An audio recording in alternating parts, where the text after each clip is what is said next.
Well, today I have with me Dr. Shorna Alred, and Dr. Alred is a professor in the Department of Natural Resources, my department at Cornell, and she's an expert on the human dimensions aspects of managing ecosystems and social ecological systems. And she's also an expert on service learning, which is why she agreed to come in and have this conversation with me this morning. So, Dr. Arred, I am aware that you just got back from a service learning trip where you took students to Malaysia and Thailand, and I was wondering if you can help us imagine what that experience might be like. Sure, and thank you for the opportunity to be here.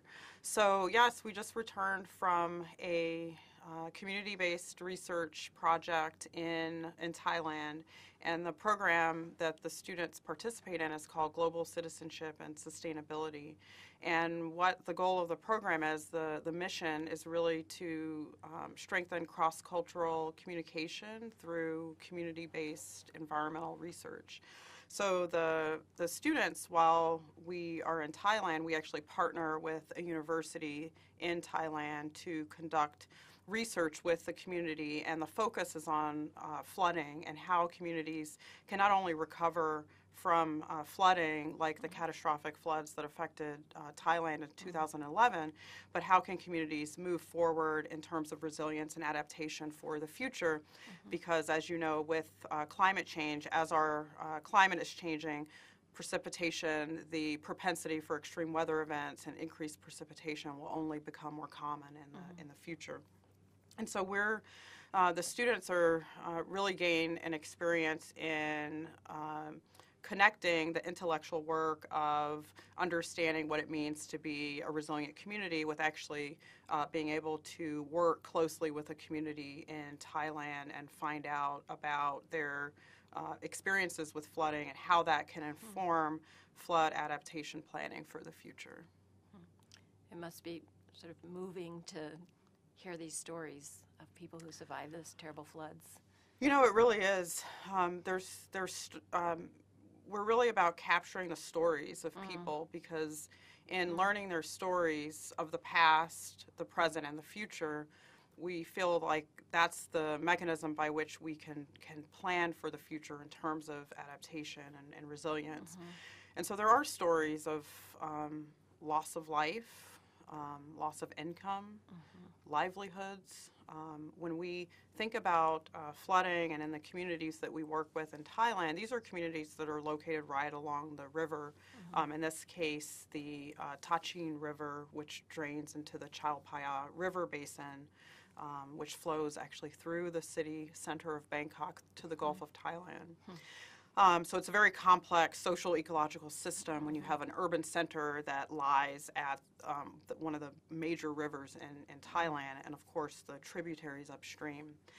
And so these are communities that live with water, that actually are very accustomed to yearly flooding happening, but not to the extent that it happened in 2011. So it was much worse than they had been accustomed to. So these are communities that live with water, but which is often very difficult for us to understand, because in the U.S. we often think of floods as something that kind of come and go. The waters recede quickly. But in this case, there was standing water for upwards of 3 months.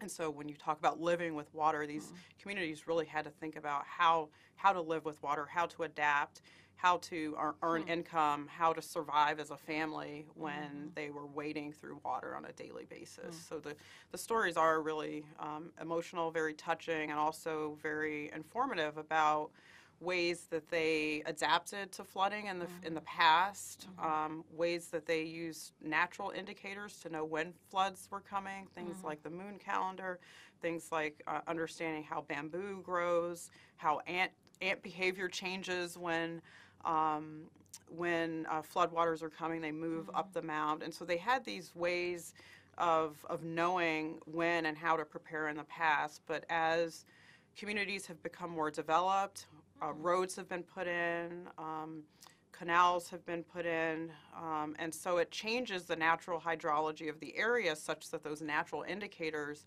are much more challenging to use in this very human human impacted landscape, and also humans are much more in control of where the water goes because of canals and dams and things like this, and roads that impact where water goes. So it's this interesting juxtaposition of both traditional and modern, and how to really how can we really conduct research that's meaningful to the community that can help inform where they want to go. You know, there are two things that I picked up on what you were just talking about, in addition to the experiences of the people that you were able to sort of experience yourself in a way. And one is the idea of stories and telling stories, and the importance of that. And the other is about the community-based research, or this is a service learning project. And we're going to be doing a service learning project with the students in this class, and part of that service learning project is telling a story using the Storify platform. So how do you think about service learning? Maybe you can start with your experiences, recent experiences in Thailand, and then maybe as a second question, how do stories play a role in service learning? So I guess I would first start by talking about our project as a form of service learning that I really define. There are many definitions of service learning, but in terms of how we conceptualize it for our course and our program, is that it's connecting a classroom-based work with work in the community. So it's really building those learning environments and pedagogies together. So it's not just service and it's not just classroom work, but it's really how can we combine those for the benefit of both students, community, and university. And so that's our working definition of service learning. And the second component was stories, right? And so I really believe in the power of stories, and how a lot of times I think service learning is about creating relationships between students and community, and relationships between community members, community partners that we may be working with. And stories are often the way that those relationships can be built. It's in a sense what Smith talks about in Stoking the Fires of Democracy, that he posits that we should put people before ideas, that regardless of what the outcome is of the service learning project, whether it's a water treatment plant, a bridge, a school, a community garden, that we don't go in with that, but we really think about the people and what is it that they're interested in gaining from this relationship, from this partnership. And oftentimes it's telling our why.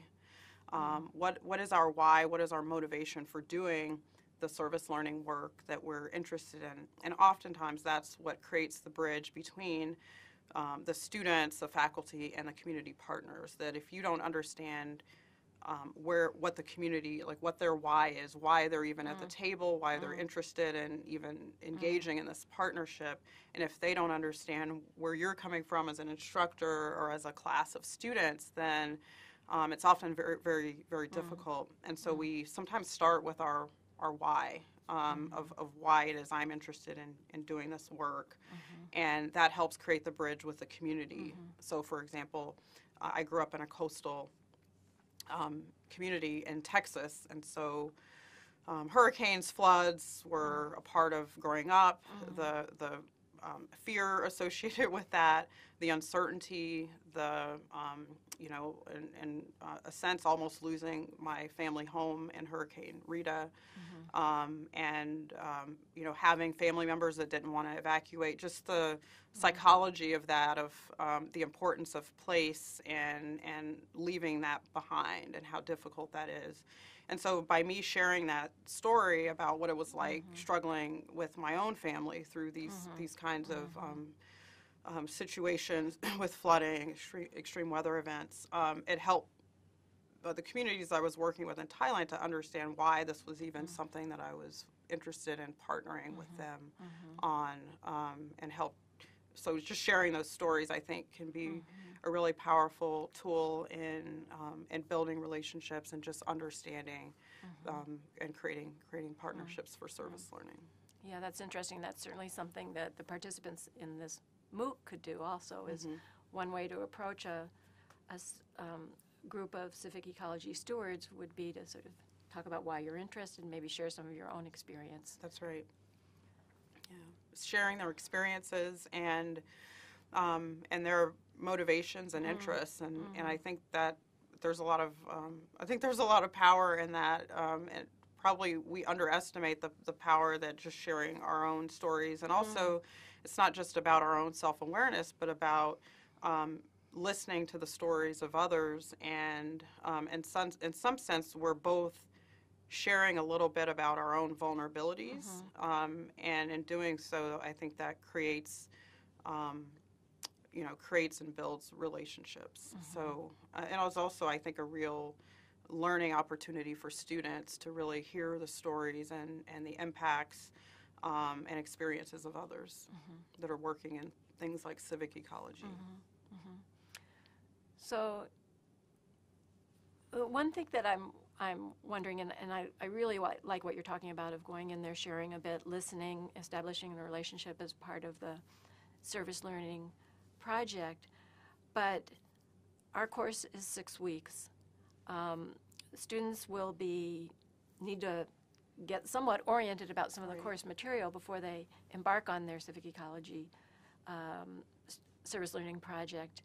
And there'll be some other challenges that they need to find a practice they can visit and establish this relationship with. So the time is very, very constrained within the course. I should say that participants in the course will be able to contribute to their story after the course ends, but let's just think about it within the 6 weeks of the course and the constrained time frame. So, and that this is also an online course, and yet students all over the world presumably would be visiting civic ecology practices to do the stories, either in person and hopefully maybe even contributing and volunteering, or they may also be visiting practices online if they can't find one that's near them within the constraints of the time frame.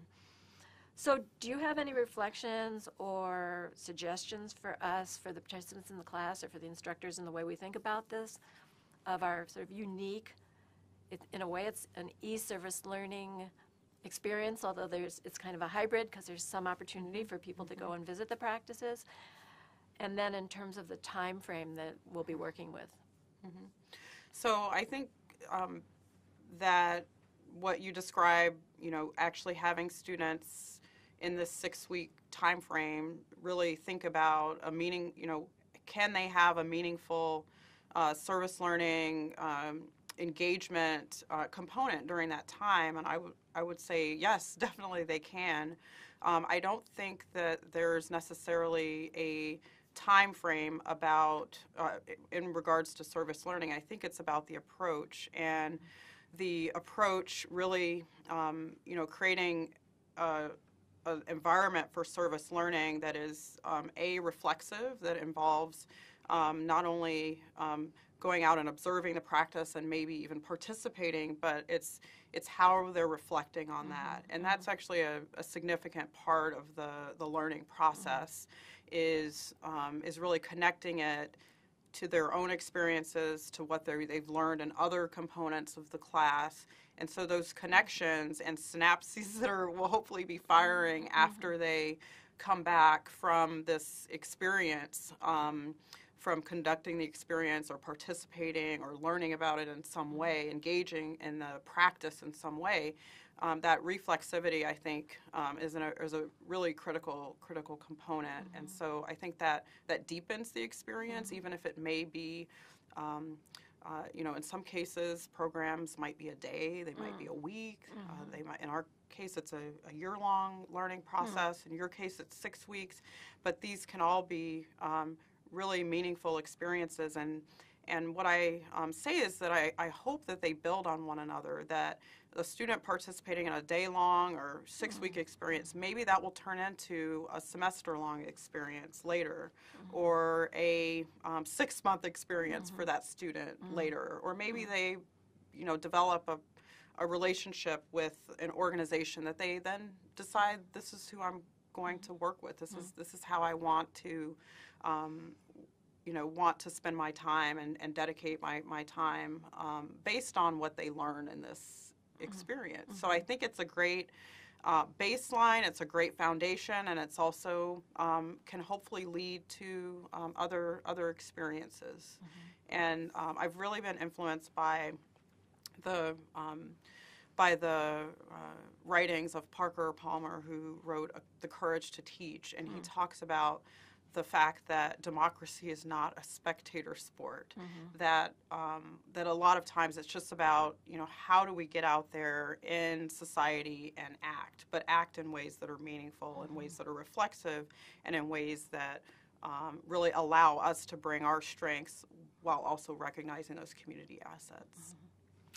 Well, I really appreciate your comments, and I think there's a lot of applications because, one, this is a MOOC that's somewhat unique in that as part of the MOOC, we're encouraging the participants, the students, to get out there and act, essentially, through the Service Learning Project.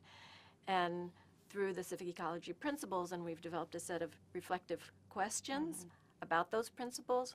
We're also hoping they'll engage in reflection, and that the actions, the involvement in the practices, as well as the reflection and using the materials can certainly continue beyond the scope of the 6 weeks of the course. Yeah, that's right, and that's the goal, is that in any service learning, you hope that it's a lifelong pursuit, that it's not confined to a class or a volunteer day or whatever alternative spring break or whatever format it is, that you're really creating this culture of service and engagement, and you hope that that is a lifelong pursuit with students. Well, thank you. I think these comments have been really fantastic and so right on, helping us to think about this service learning project.